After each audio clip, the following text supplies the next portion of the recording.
오늘 말씀은 배를 타고 호수 건너편으로 가신 예수님께서 그곳에 무덤 사이에 있었던 한 귀신 들린 사람을 고치신 놀라운 장면을 잘 소상하게 말해주고 있습니다.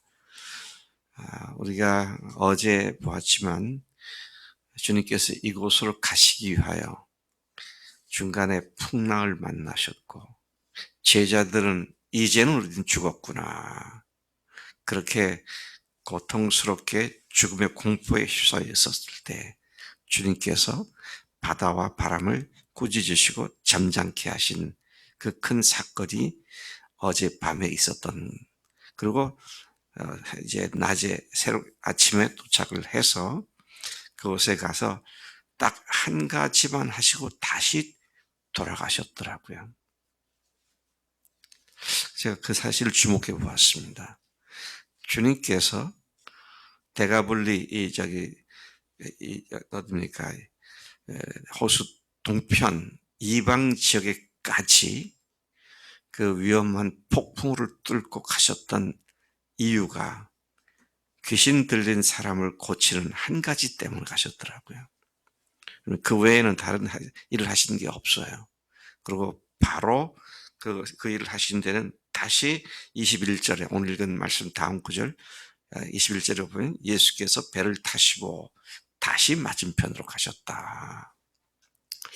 그러니까 그 밤에 배를 타고 건너가서 그 사람에게서 귀신을 내쫓고 돌아오시는 그 한 가지 일 때문에 가셨구나, 그렇게 생각을 해보게 되는데, 그런데 귀신이 무덤사에서 나와서 멀리서 예수님이 오신 걸 보고 달려왔다 그랬습니다. 예수님께 그가 달려왔다, 귀신 들린 사람이.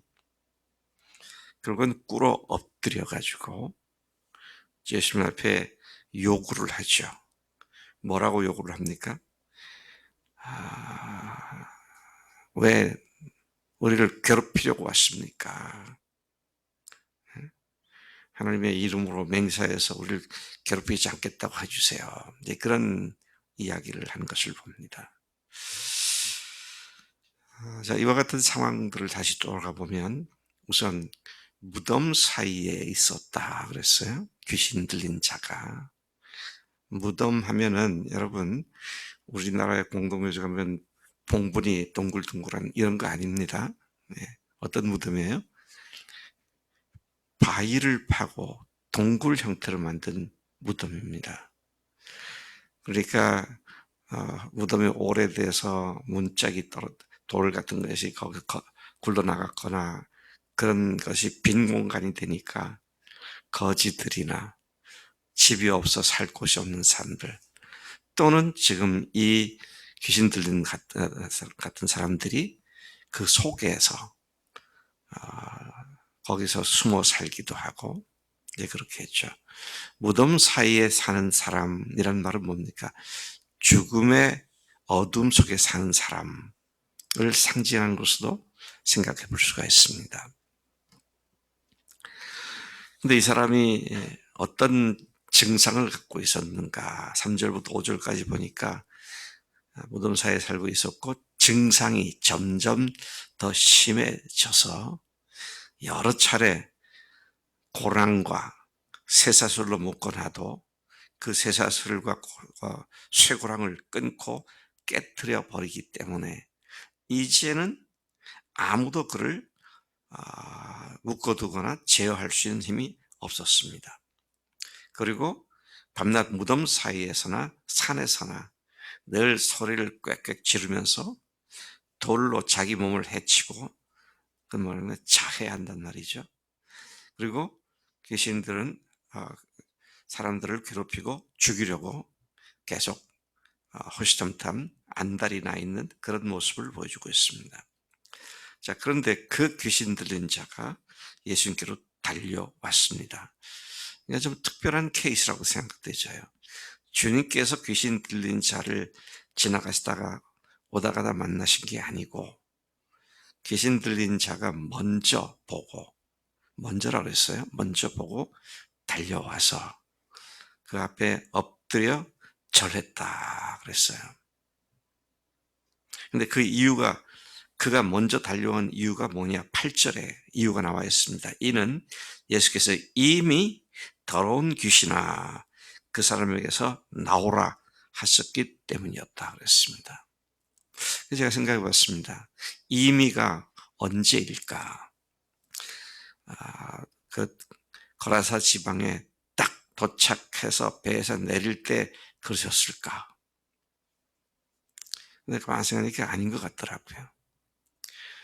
배를 타고 건너로 가자라고 할 때 이미 주님께서는 그때 명령을 하지 않았을까? 우리에게는 시차가 있지만 주님께는 시공간이 초월되신 분이니까요. 근데 그걸 귀신이 알았죠. 귀신이 귀신같이 알았습니다. 네. 귀신같이 안 귀신이 나와서 그렇게 얘기를 했죠. 자, 근데 그가 말을 할 때 예수님을 부릅니다. 뭐라고 불러요? 지극히 높으신 하나님의 아들 예수여. 호. 예수님을 지극히 높으신 하나님의 아들 예수라고 그렇게 불러요. 누가요? 귀신 들린 자들이, 귀신 들린 자가 귀신같이 알아맞힙니다.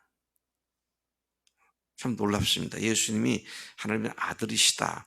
이런 사실을 여러분 주변에 전도하려고 했더니 누가 그렇게 얘기를 하면 얼마나 놀랍겠어요. 이 사람이 예수님을 안 해? 그렇게 되잖아요. 근데 예수님께 직접 하나님의 아들, 지극히 높으신 하나님의 아들 예수여. 그렇게 말을 합니다. 자, 이거 어디서 많이 들어본 얘기 아닙니까? 베드로도 주는 그리스도시요 살아계신 하나님의 아들이시니다. 베드로도 이런 고백을 했습니다. 귀신도 이런 고백을 합니다. 근데 베드로는 그 고백을 했을 때 예수님께서 베드로라는 이름도 주시고 천국 열쇠를 내게 맡긴다. 천국 열쇠도 위탁하시고 그러셨는데 귀신은 이런 예수님에게 그렇게 고백을 하니까 고백이란 말이 좀 이상합니다만은 그렇게 예수님을 알아보고 그렇게 말을 하니까 예수님께서 네가 앞으로는 베드로 2라 그래라 그러지 않으셨잖아요. 왜 그랬을까요? 그 다음 말이 중요합니다. 그 귀신이 예수님이 하나님의 아들이신 것을 알았습니다. 근데 그 다음 말이 뭐예요? 나와 당신이 무슨 상관이 있습니까? 여러분, 예수님을 알고요. 예수님 십자가도 알고 부활도 알고 그렇게 믿으면 하나님의 자녀된 걸 다 알아도 잘 들으세요. 알아도 실제 주님과 영원한 사랑 관계를 맺지 않으면 그 아는 지식은 다 그런 믿음은 다 뭐 같은 믿음이다? 귀신 같은 믿음입니다. 잘 다른 사람에게 복음도 설명할 수 있고 그래도요. 내가 그분을 주인으로 모시고 지금 그분께 엎드려 순종하지 않는다면 다 귀신 같은 믿음이에요. 참 이게 중요한 말입니다. 정말 예수님이 나의 주님이신가? 나의 크고 작은 일에 그분이 말씀하신 대로 순종하고 있는가? 우리 내가 자주 얘기하는데 이내가 어려서부터 꽤 많은 고통을 받고 자랐어 보니까. 근데 지금은 단단해졌어요. 왜? 지난 한 3년 가까이 매일 새벽 예배 나와서 기도하니까 예, 기도하는 사람은 모든 게 하나님께서 다 풀어주시거든요. 머리로만 뒤떠 알고요. 그래서 뭘 그렇게 걱정해 기도해 그러면 알지요. 근데 안 돼요 하면서 계속 그 자리에 맴돌고 있는 사람들은 진짜 귀신 같은 믿음이에요. 귀신 같은 믿음은 어떻게 됩니까? 자기도 무덤 속에 살고 있는 거예요. 주변 사람들에게 고통을 주고요. 참 우리가 이게 이래서는 안 되겠다. 나와 무슨 상관이 있나이까.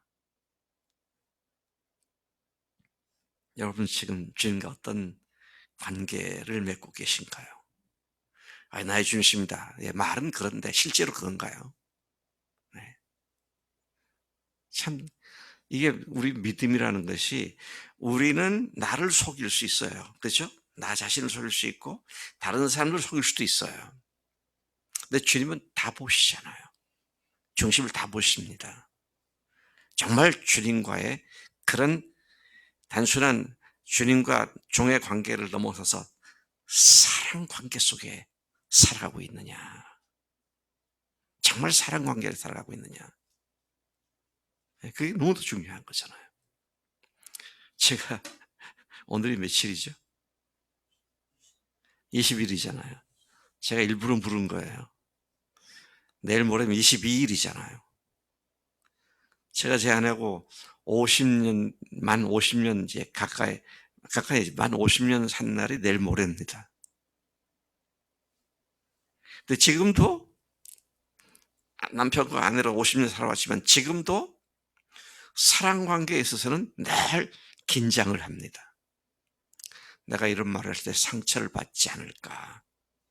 특히 우리 집사람은 내 눈빛만 봐도 그래서 내 마음을 읽는 초능력을 갖고 있거든.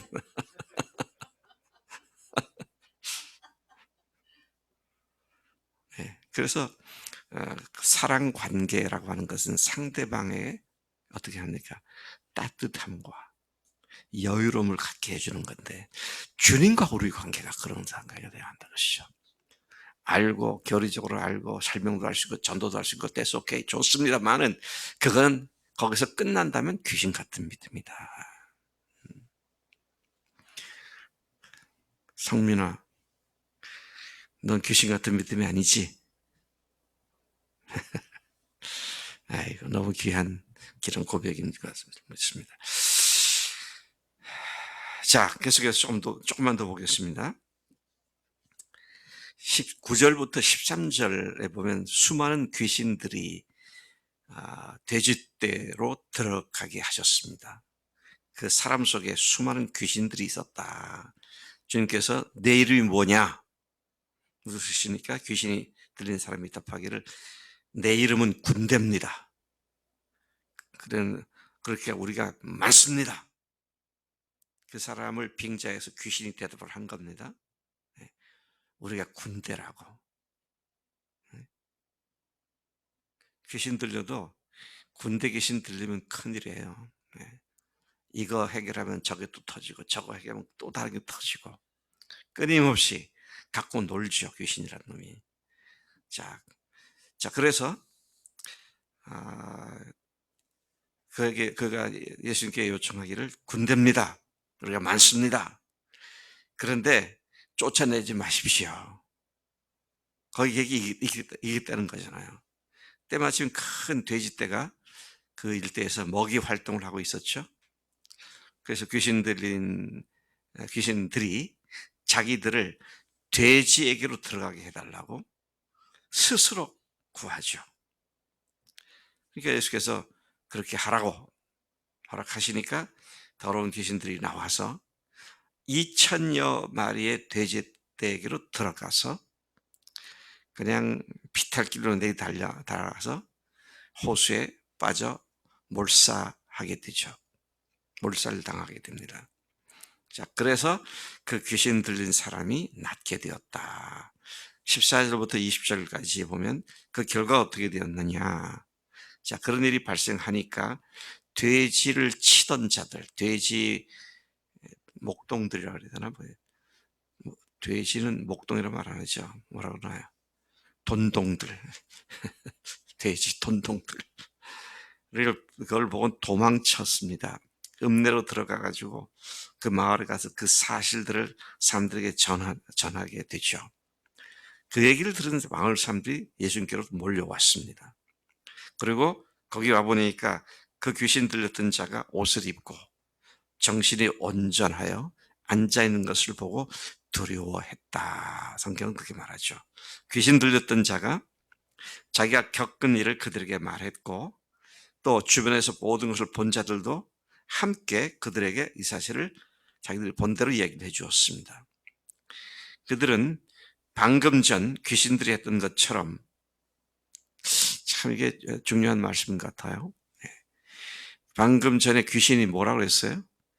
나와 당신이 무슨 상관이 있나이까.